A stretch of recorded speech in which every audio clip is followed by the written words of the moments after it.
Welcome to Coffee Break course number 6, Walking on Sunshine.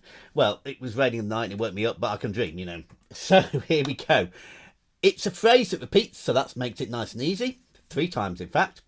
And we're going to start adding 2 chords. So let's take a look at our black notes again.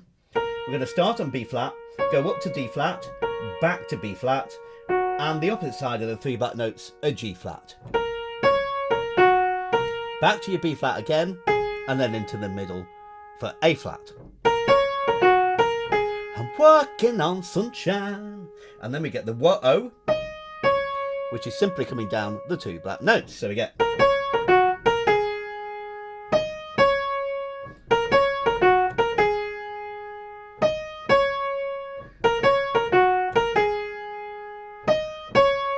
And then we just need a little bit of an ending. And that will do it. There's your whole tune. Here we go again.